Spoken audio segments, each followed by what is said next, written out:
The sign on the wall seemed to quaver under a film of sliding warm water. Eccles felt his eyelids blink over his stare, then the sign burned in this momentary darkness. Time Safari Inc. Safaris to any year in the past. You name the animal, we take you there. You shoot it. Warm phlegm gathered in Eccles' throat. He swallowed and pushed it down. The muscles around his mouth formed a smile as he put his hand slowly out upon the air, and in that hand waved a check for $10,000 to the man behind the desk. Does this safari guarantee I come back alive? We guarantee nothing, except the dinosaurs. He then turned. This is Mr. Travis, your safari guide in the past. He'll tell you when and where to shoot. If he says no shooting, no shooting. If you disobey instructions, there's a stiff penalty of another $10,000, plus possible government action on your return. Eccles glanced across the vast office at a mass and a tangle, a snaking and humming of wires and steel boxes, at an aurora that flickered, now orange, now silver, now blue. There was a sound like a gigantic bonfire burning all of time, all the years and all the parchment calendars, all the hours piled high and set aflame. A touch of the hand in this burning world, on the instant, beautifully reversed itself. Eccles remembered the wording of the advertisements to the letter. Out of chars and ashes, out of dust and coals, like golden salamanders, the old years, the green years, might leap. Roses sweet in the air, white hair turned Irish black, wrinkles vanish, everything fly back to seed. Flee death, rush down to their beginnings, suns rise in western skies and set in glorious easts. Moons eat themselves opposite to the custom, all and everything cupping one and another like Chinese boxes, rabbits into hats, all and everything returning to the fresh death, the seed death, the green death, to the time before the beginning. The touch of a hand might do it, the merest touch of a hand. Unbelievable, Eccles breathed, the light of the machine on his thin face.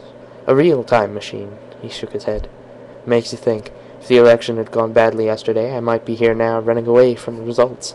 Thank God Keith won. He'll make a fine president of the United States. Yes, said the man behind the desk. We're lucky. If Deutscher had gotten in, we'd have the worst kind of dictatorship. There's an anti-everything man for you. A militarist, an antichrist, anti-human, anti-intellectual. People called us up, joking but not joking. Said if Deutscher became president, they wanted to go live in 1492. Of course, it's not our business to conduct escapes, but to form safaris. Anyway, Keith is president now. All you have to worry about is shooting my dinosaur. Eccles finished it for him. Tyrannosaurus Rex, the tyrant lizard, the most incredible monster in history. Sign this release. Anything happens to you, we're not responsible. Those dinosaurs are hungry. Eccles flushed angrily.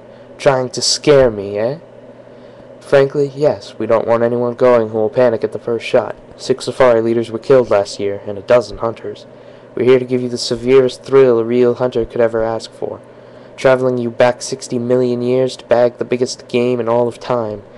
Your personal check is still there. Tear it up if you want. Mr. Eccles looked at the check. His fingers switched. Good luck, said the man behind the desk. Mr. Travis, he's all yours. They moved silently across the room, taking their guns with them toward the machine, toward the silver metal and the roaring light. First a day, and then a night, and then a day, and then a night. Then it was day, and night, a week, a month, a year, a decade. A.D. 2055, 2019, 1999, 1957. Gone, the machine roared. They put on their oxygen helmets and tested the intercoms.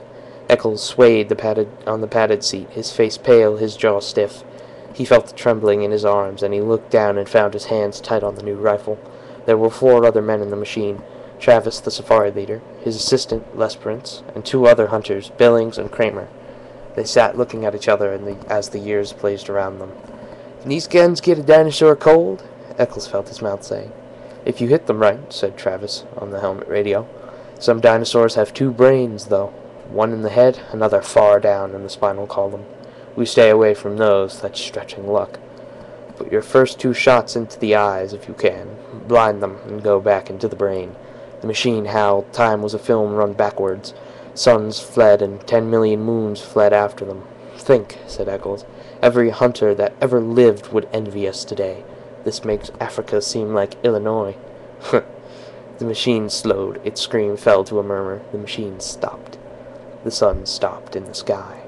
The fog that had enveloped the machine blew away, and they were in an old time, a very old time indeed.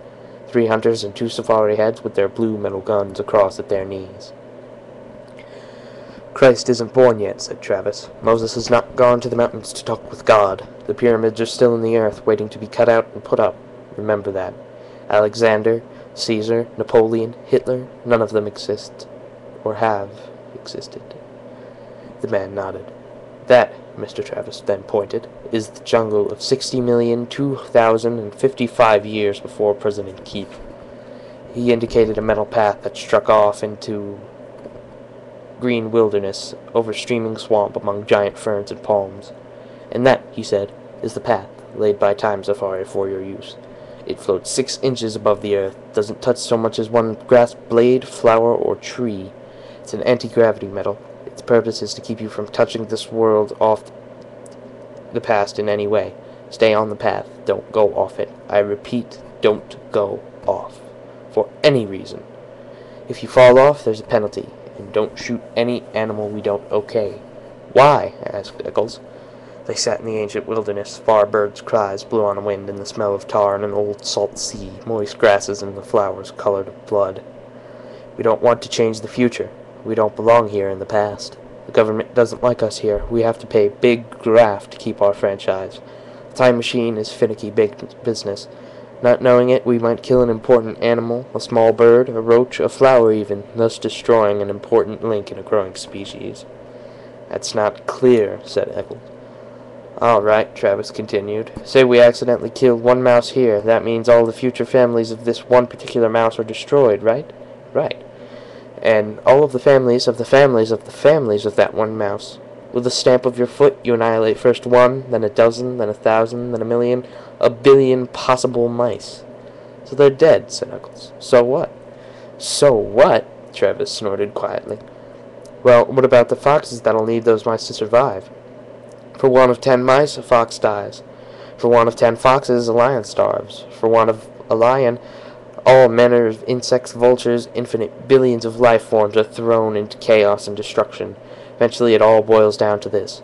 59 million years later, a caveman, one of a dozen on the entire world, goes hunting wild boar or saber-toothed tiger for food, but you, friend, have stepped on all the tigers in that region by stepping on one single mouse. So the caveman starves. And this caveman, please note, is not just any expendable man, oh no. He is an entire future nation. From his loins would have sprung 10 sons, from their loins 100 sons, and thus onward to a civilization. Destroy this one man, and you destroy a race, a people, an entire history of life.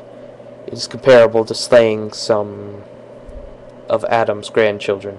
The stomp of your foot on one mouse could start an earthquake, the effects of which could shake our earth and destinies down through time to their very foundations.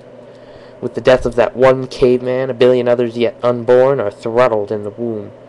Perhaps Rome never rises on its 7 hills. Perhaps Europe is forever in a dark forest, and only Asia waxes healthy and teeming. Step on a mouse and you cross the pyramids. Step on a mouse and you leave your print like a Grand Canyon across eternity. Queen Elizabeth might never be born. Washington might not cross the Delaware. There might never be a United States at all. So be careful, stay on the path, and never step